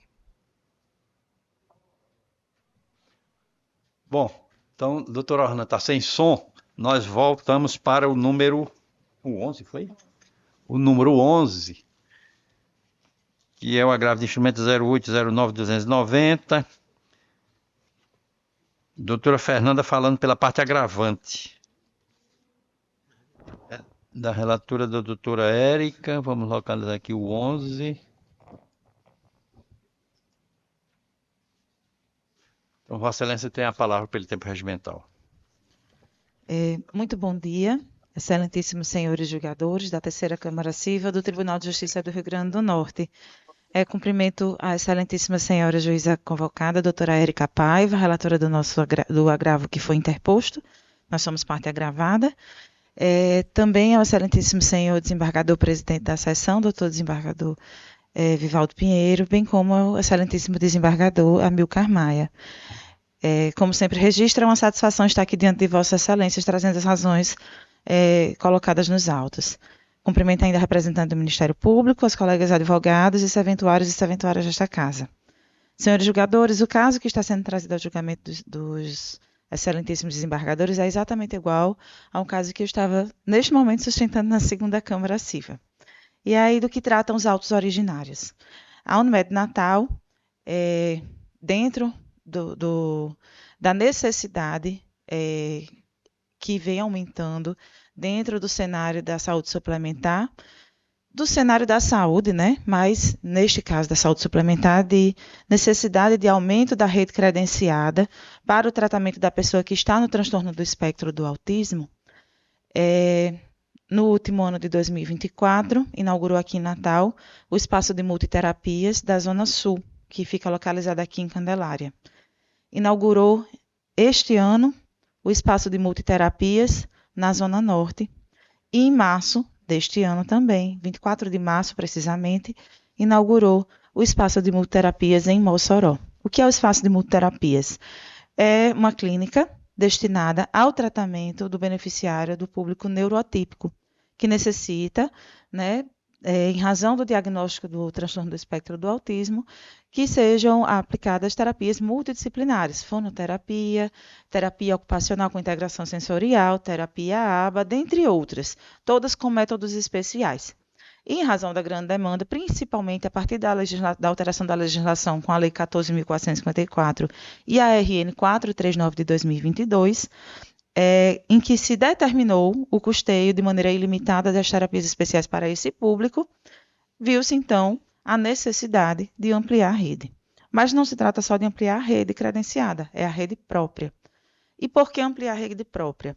Porque dentro da rede própria da Unimed Natal se garante a qualidade do serviço que é prestado, seja por meio dos profissionais, quanto pela própria verificação de que o beneficiário de fato faz aquela terapia que foi prescrita, na quantidade de horas que foi prescrita, é repassado com exatidão à própria auditoria da Unimed Natal. Além disso, qualificação dos profissionais que estão ali, além da própria certificação que é exigida do profissional, as próprias atualizações necessárias, de modo que os espaços de multiterapias que foram inaugurados recentemente, eles têm sido muito bem avaliados pelos beneficiários. É objeto de muito orgulho por toda a equipe e pela própria cooperativa médica. Então, o caso que trata nesses autos é exatamente o fato de que o beneficiário, insatisfeito com o descredenciamento da clínica Evoluir, localizada lá em Mossoró, e a indicação de que aquelas terapias que antes eram prestadas na clínica Evoluir seriam prestadas, então, no espaço de multiterapias lá de Mossoró, então ele passou a insurgir-se contra essa orientação de procurar a clínica, o espaço de multiterapias, para realizar o tratamento lá. Mas aí tem alguns aspectos que eu preciso destacar nesta minha fala. O primeiro, o descredenciamento da clínica Evoluir, ele encontra respaldo legal. O artigo 17 da Lei 9656 de 98 determina que é possível o descredenciamento de uma clínica, certo? Contanto que o beneficiário que realiza o tratamento seja notificado em pelo menos 30 dias. A segunda necessidade é que seja dada continuidade àquele tratamento em outro estabelecimento equivalente, certo? Neste caso, o beneficiário ele foi notificado com 45 dias. Mas os senhores podem observar que existe uma especificidade neste caso. Estamos tratando de um público que está diagnosticado dentro do transtorno do espectro do autismo, que, de maneira geral, tem uma dificuldade de socialização, tem a rigidez comportamental, então existe uma dificuldade de se adaptar a uma nova realidade. Então, a proposta foi fazer a transição gradativa. Então, por isso que foi avisado com 45 dias e não 30 dias, para que o público pudesse ter a oportunidade de conhecer a clínica, os profissionais que estavam ali certificados, que iriam aplicar as terapias, até porque a gente sabe que as clínicas elas não mantêm necessariamente os mesmos profissionais durante anos. A criança, às vezes, faz até o mesmo tratamento naquela mesma clínica, mas não com o mesmo profissional, porque essas mudanças elas são normais da vida social, né? As pessoas mudam de trabalho, mudam às vezes até de profissão, então que dirá de terapeuta. Mas, como estou trazendo aos senhores, é necessário que essa transição seja gradativa para respeitar a especificidade daqueles beneficiários. Muito bem, então, cumprindo o que determina o artigo 17 da Lei 9656 de 98, bem como a Resolução Normativa 365 de 2014 da ANS, a Unimed cumpriu esses requisitos, tanto notificando o beneficiário desse descredenciamento, quanto proporcionando a continuidade do tratamento em outra clínica, que no caso é o espaço de multiterapias. Então, senhores julgadores, entendemos que manter o tratamento fora da rede credenciada da Unimed Natal, porque a clínica Evoluir, ela deixou de ser credenciada à Unimed Natal. Manter o beneficiário em tratamento fora da rede credenciada não representa amparo legal, considerando que dispõe o artigo 12 da mesma lei que eu mencionei aqui, a 9656 de 98. Não estamos diante de uma situação de urgência ou emergência, nem muito menos estamos diante de uma situação em que falta a rede credenciada apta a atender aquele beneficiário. Então, trazendo, com base exatamente nas razões legais e na situação fática trazida aos senhores julgadores, compreendendo que a Unimed, a cooperativa, ela cumpriu os requisitos legais para que pudesse ser feito o descredenciamento e a continuidade do tratamento na outra clínica, que é o espaço de multiterapias, é aqui a nossa manifestação, para que vossas excelências acolham as nossas razões e, então, promovam a reforma da decisão do primeiro grau. A Unimed Natal, se eu não me engano, é parte agravante neste caso. Agradeço a doutora Fernanda. Obrigada pela oportunidade. Doutora Érica está desprovendo o recurso, não é isso, doutora? Isso, estou desprovendo o recurso. Se trata de agravo, eu já tive a oportunidade de fazer inúmeras audiências com a Unimed, nesses casos de transição, até mesmo quando a Unimed não tinha rede credenciada para esse tratamento. E a grande dificuldade é esse período de transição, como seria feita essa transição. E como está em sede de agravo, o ideal é que se mantenha com o pagamento custeado nos termos da tabela da Unimed, até que seja fixado em eventual instrução e seja delimitada a melhor maneira e o tempo necessário para essa transição. Então, é pelo desprovimento do recurso, já que o juiz de origem já fixou pelo valor da tabela do plano. Pois não há divergências, então julgada a unanimidade nos termos do voto da relatora. Bom, voltando agora à pauta, à ordem aqui. Bom dia, Excelência. O número 4 da pauta, apelação civil. O 3 é a doutora Fernanda. É, que não conseguiu. Qual é o número? Hein? O 3. O 3 é doutora Ohana, não é isso? Que não tinha conseguido, estava sem som. É o número 3, apelação civil 0800-683, apelante Defensoria, Polo Passivo, Unimed, apelado Elimari Régio, doutora... Vossa Excelência fala pela parte apelada. Vossa Excelência consegue me ouvir? Estou ouvindo, sim. Maravilha. Parece Vossa que Excelência fala pela parte apelada, é? Isso mesmo, a autora senhora Limari. Deixa eu ver. Inclusive, peço 3. venha, Excelência, não existe defensoria nesse processo, então não sei se houve algum erro. Certo. Esse é da minha relatoria. Eu estou encaminhando o voto, apelante... Unimed. Está trocado aqui, é?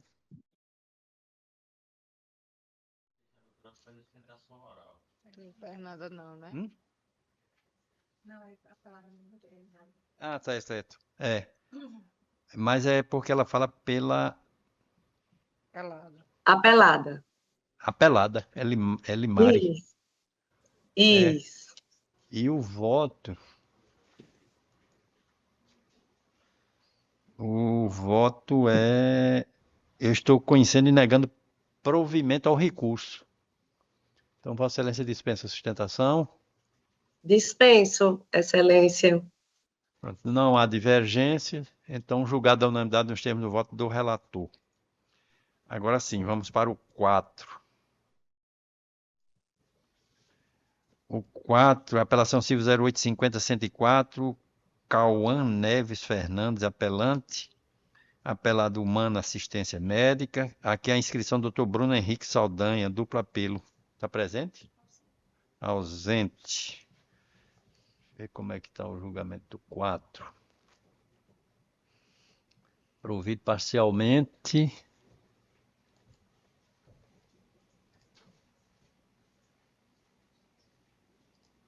Passou exposto, conheço, nego provimento ao recurso interposto pela humana. Conheço e dou parcial provimento ao recurso interposto por KNFM, representado por Rayane Priscila, a fim de determinar que a operadora de saúde mantenha a cobertura do tratamento do menor na clínica IAP, preservando o acompanhamento pela equipe multidisciplinar atual até que seja assegurada a transição segura que não comprometa a continuidade terapêutica. Estabelecer que a operadora arcará com os custos do tratamento, respeitando os valores de sua tabela de referenciamento interno, ficando a cargo da família a responsabilidade pelo eventual valor excedente. Majorando os honorários advocatícios, somente em desfavor da operadora de saúde para 12%. Esse é o 4. Também não há divergência. Então, julgado a unanimidade nos termos do voto do relator. O 5. Agravo de instrumento 0807-518, agravante Unimed. Agravado Denise Vitória. É da relatoria de desembargador Amilcar. A inscrição da doutora Fernanda, falando pela parte agravante, doutor Bruno pela parte agravada. Vamos ver aqui o 5, como é que está. Excelência, obrigada pela oportunidade, mas irei declinar da sustentação, porque é uma matéria que nós já trouxemos em outras oportunidades, então acredito que essa corte já tive a oportunidade de trazer essas razões. Pois não, Excelência. Agradeço, Obrigada, Vossa Excelência. Doutor Bruno não está presente. E o voto do relator é desprovimento do recurso. Também não há divergência. Então, julgado a unanimidade nos termos do voto do relator. 6 ou 7 já foram. Agora o 8º. É a apelação civil 0800-784, apelante Banco Itaú, apelado Defensoria, Paulo Passivo Gel Batista, Itaú Unibanco, da relatoria do desembargador Amilcar. Aqui é doutor Marlon Gonçalves, inscrito para falar pelo Banco Itaú. Banco Itaú BMG consignado. O Banco Itaú aqui é o apelante. Doutor Marlon está presente? Sim, Excelência. Vossa Excelência tem a palavra pelo tempo regimental, número 8. Tá ok, Excelência. Primeiramente, bom dia, sempre um prazer estar aqui presente nessa Câmara. Excelência, eu vou ser muito breve e objetivo, uma vez que a matéria é recorrente e o banco sustenta desde a fase de conhecimento a legalidade da contratação desse empréstimo, justamente pelos motivos trazidos e distribuídos na fase de conhecimento, como a convalidação desse empréstimo, a utilização, demonstrando que a parte autora é a única beneficiária, e isso por si só, esse conjunto probatório trazido e o contrato devidamente assinado de forma eletrônica também demonstra uma desnecessidade do laudo pericial, que não se torna absoluto, dado o tema 1061, uma vez que outras provas de contorno demonstram uma ausência de fraude.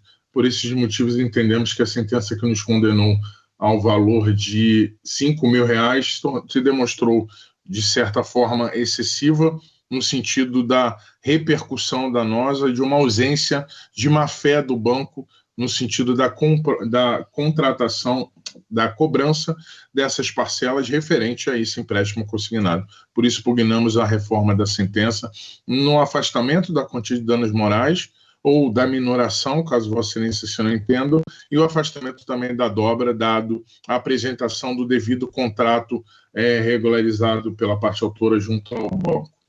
Obrigado pela franquia da palavra, Excelência. Agradeço a Vossa Excelência. O voto do relator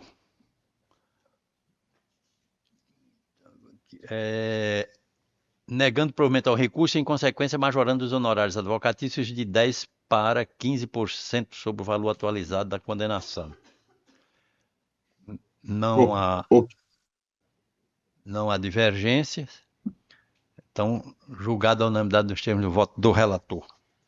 Ok, Excelência. Bom final de semana, bom final de sessão a todos. Muito obrigado. Até a próxima oportunidade. Obrigado a Vossa Excelência. O 9. Apelação civil 01-18-458-03, apelante Iranildo Germano dos Santos e outros, apelado representante Estado do Rio Grande do Norte, Fundação de Atendimento Socioeducativo do Estado do Rio Grande do Norte, Fundase. Na relatoria do desembargador Amilcar, aqui a inscrição do doutor Iranildo Germano, falando pela parte apelante. Iranildo, presente? Ausente. O voto do desembargador dando parcial provimento à apelação apenas para reduzir o valor das custas processuais iniciais pela metade e ainda permitir o seu parcelamento em 3 prestações mensais consecutivas, nos termos do artigo 98, parágrafos 5º e 6º do Código de Processo Civil, mantendo-se a sentença em todos os seus termos. O 9, também não há divergência, então julgado a unanimidade os termos do voto do relator. O 10 já foi julgado. O 11 já foi julgado.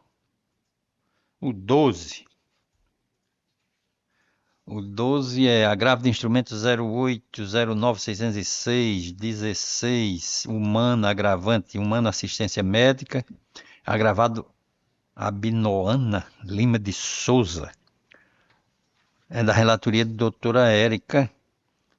Doutora Brenda Almerinda está inscrita para falar pela parte agravada. Presente, Excelência. Então, Vossa Excelência tem a palavra pelo tempo regimental. Me escutam bem? Sim. Obrigada. Cumprimento a excelentíssima relatora, a juíza convocada, a doutora Érica de Paiva, os excelentíssimos senhores desembargadores, nobre representante do Ministério Público, prezados colegas e todos os presentes, um bom dia a todos. Então, falo em nome da parte agravada, deste agravo de instrumento, o qual trata, em sua essência, de caso que envolve a qualidade de vida e a integridade física de uma jovem de 27 anos, a senhora Abinoana Lima de Souza, há 14 anos, desde a sua adolescência, a senhora Abinoana trava uma batalha diária contra a diabetes mellitus tipo 1. Sua jornada terapêutica, né, que foi devidamente documentada nos autos, prova a exaustão das alternativas terapêuticas anteriores. Hoje, mesmo com um esquema que exige 6 a 8 injeções de insulina por dia e de 3 a 6 dolorosas picadas, né, nos dedos para averiguação da glicose, diariamente, a agravada ela não alcança o controle da doença. Essa falha terapêutica se materializou em 2022, quando, em uma crise de hipoglicemia tão severa, provocou uma queda e a fratura do seu braço esquerdo. Então, diante desse cenário, a sua médica indicou, em caráter de urgência, a evolução no tratamento para uma tecnologia que hoje representa o padrão ouro no tratamento para diabetes, que é o sistema de monitoramento contínuo com o Freestyle Libre, associado a insulinas de nova geração, que são a Tresiba e a Fiasp.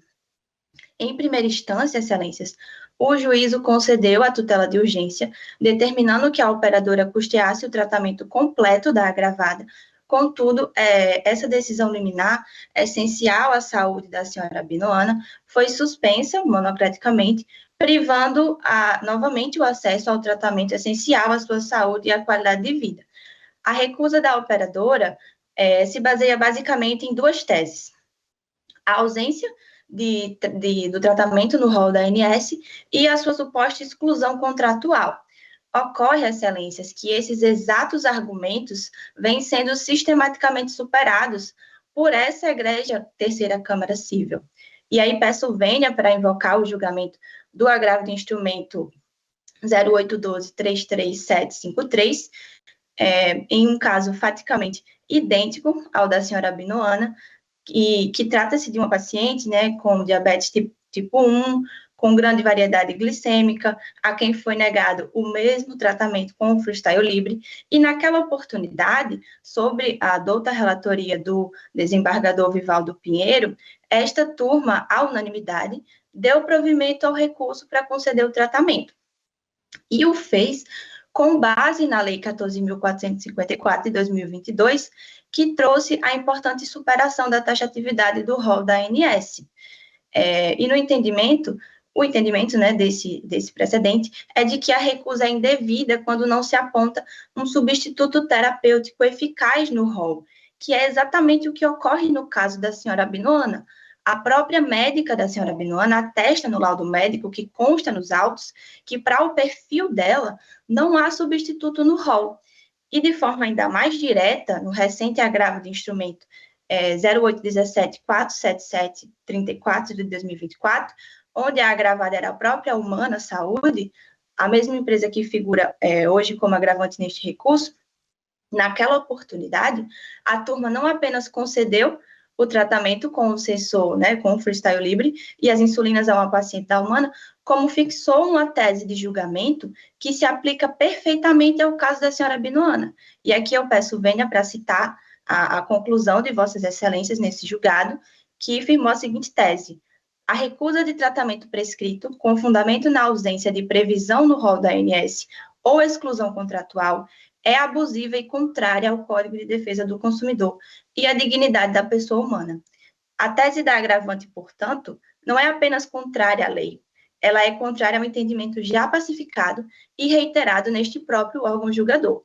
Então, a diferença entre os tratamentos, como mencionado anteriormente, é abissal. Saímos de um método reativo para um método proativo, que previne as crises, a dor, as complicações devastadoras de uma doença que pode causar, inclusive, cegueira, falência renal, inclusive amputações de membros. Então, por fim, eu invoco aqui, né, quero deixar claro, o periculum in mora, o prejuízo da Humana Saúde, né, o prejuízo é um prejuízo meramente financeiro e perfeitamente reversível. Já o prejuízo para a senhora Abinoana, com a suspensão do tratamento, é um risco iminente à sua saúde, à sua integridade física e à sua vida. Um risco, excelências, que é irreversível. Então, diante do exposto e em respeito aos precedentes desta turma, a agravada requer que esta colenda da Câmara negue provimento ao agravo de instrumento, mantendo integralmente a decisão liminar, por ser uma medida em respeito ao direito fundamental, à saúde, inclusive à dignidade da pessoa humana. Essa é a sustentação oral, eu agradeço a oportunidade. Agradeço a Vossa Excelência. O voto da relatora é dando provimento ao recurso. Isso. Só. A Excelência quer fazer algum comentário? Queria fazer um apontamento. Isso é uma questão que eu passei a refletir nos últimos tempos com relação ao monitor, especialmente com relação ao monitor freestyle.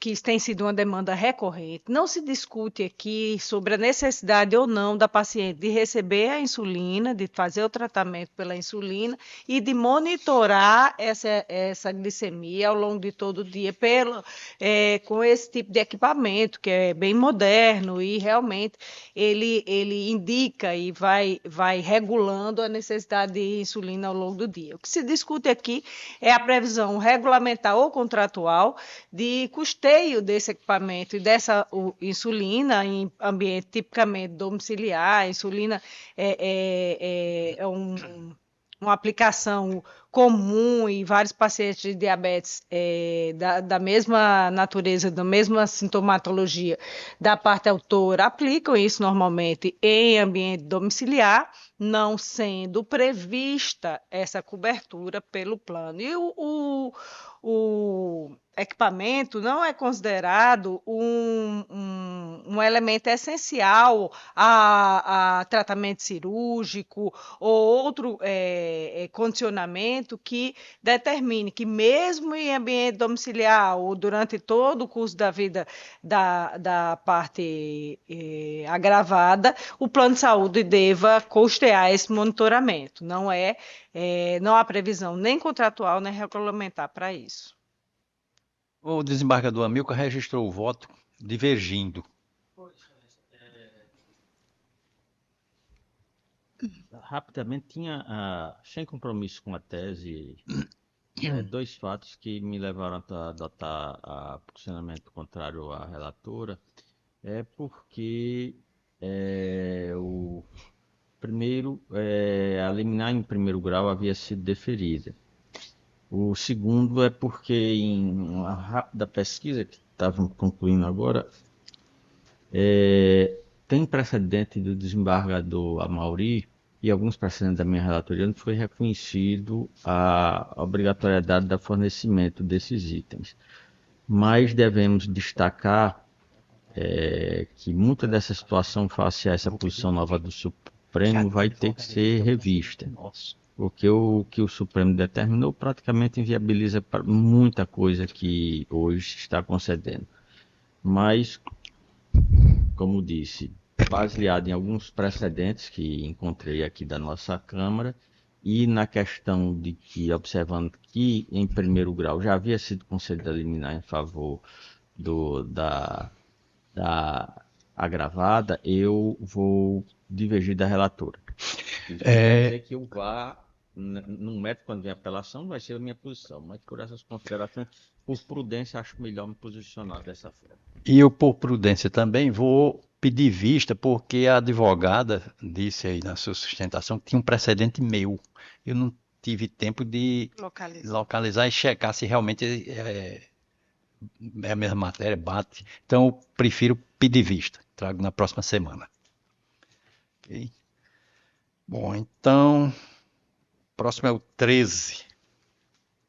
Apelação civil 0803-206. Apelante Gabriel Henrique da Costa.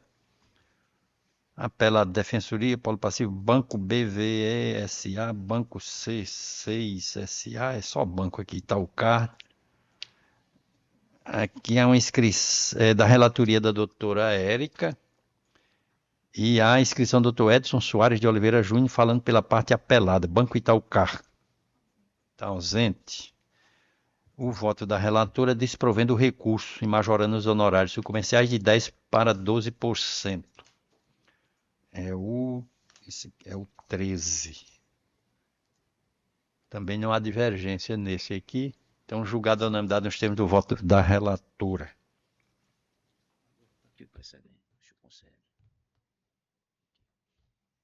Esse processo do justa livre.